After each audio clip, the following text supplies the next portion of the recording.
catch the games on Tuesday here at the Dino Aquino Stadium, 2 p.m. Cagayan versus Navy. At 4 p.m. it's Sandugo against FEU, and at 6 Ateneo takes on Army. And we'd like to turn you over to Michelle Datuin. Michelle?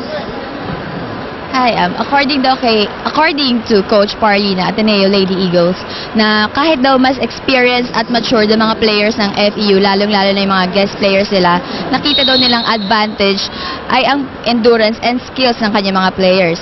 Lalong-lalo na daw kung sagad sa 5 sets ang game. Kahit wala silang import, walang pressure kay coach dahil solid naman daw sila ngayon. Sa tingin daw niya, the team is better now compared nung last conference. May bago man daw sa first 6 nila na si Mei Tajima. Confident daw siya na kaya mag-deliver dito sa team. Happy siya sa team dahil hindi daw sila nagsisisihan pag nagkakamali. At siguradong lalaban daw sila para pumasok sa top 4. Back to you guys. Well, that's true, no? Ateneo always has a good camaraderie. Rapport with each other. Minsan nga, di ba yun yung reklamo sa kanila? They're just too nice to each other and to the opponent. Nagkamali Kulang na, ng angas. Kulang ng angas. Nag-stare down na siya. Oh! Kainis. Well, it's a very good bunch, the core of the Ateneo squad. But graduating, right? Graduating already.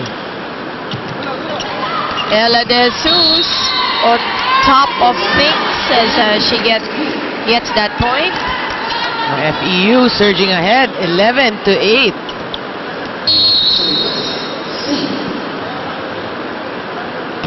Giselle C with a good serve. Lazaro is there. Ella once again, this time solid hit and went for an angle.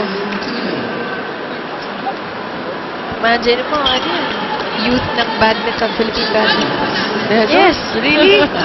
Now? I mean before, yeah. Oh, Tapos nag-volleyball.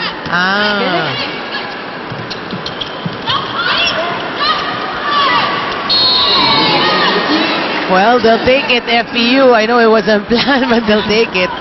At point, 12 serving 9. And Palma. Tall girl from FEU. That's right, and Axel, the official outfit of the Shakey's Vili. Paligay ko yan yung mga pina-project nila, Coach Ness. Oh. Magiging weapon nila in the future. Same goes for Tejada. And again, point goes to Ateneo, but FEU still up by 2. Tabaquero buries that into the net. Hindi pa rin siya yung in the best siguro shape yeah. that she is. Hindi naman natin na-expect yung dating Ange, but alam natin that she could really do so much more. That is so true. And like I said, she has one of the best contact niya with the ball. Yung impact. Oh, the sound diba? Yung contact. Sound, ang ganda pakinggan. Pitik.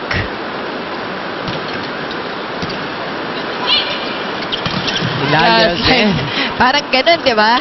Oo. That was Eulalio. Hindi, yung kay Tabaquero kasi crisp eh. Di ba? Parang crisp eh. Ito, pound book. Yung kay Tabaquero talagang... As she gets that corner, Tabaquero getting a point for FEU. A bit of a cushion, 13-11. And again, this is the front line. FEU wants with Patrona in front. Oh, no one there for the second ball. Jesus getting ready already for her offense.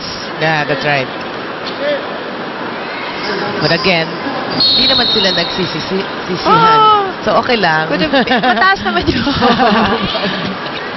Isa pa. Oh, Jem with that back set. Oh, and I think Jesus knew that it was going to her. That is a smart off-speed hit by De Jesus. And with Hervasio there, Yeah.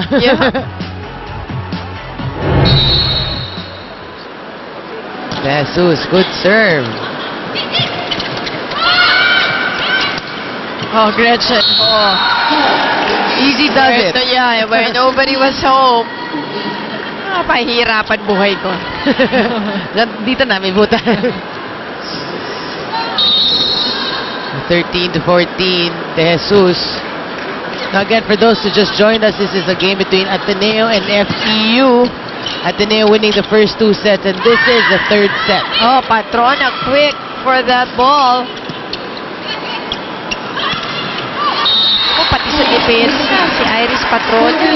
Kita mo gusto niyang manalo eh, di ba? Very evident yung competitiveness niya. Yun yung makukuha talaga ng mga batang FEU players. Di ba? That's right. In spirit. And that's the Iris talaga we all know. Palaban. Here she goes. Good set. Isa Valdez from the open once again. That was a beautiful set, especially from our angle. We're right behind Jem Ferrer. And Eliza Valdez makes no mistakes. This reception, Patrona. Oh, very simple off speed. Gets the point. Ties up the game in this 3rd set. A 3rd they want to win. That's FEU. They want to stay on. Ivy Remulla serving for FEU. Oh, and Ivy with an ace. Kanina ganyan din yan ah. Oo nga. He's getting the hang of it. FEU ahead 16-15.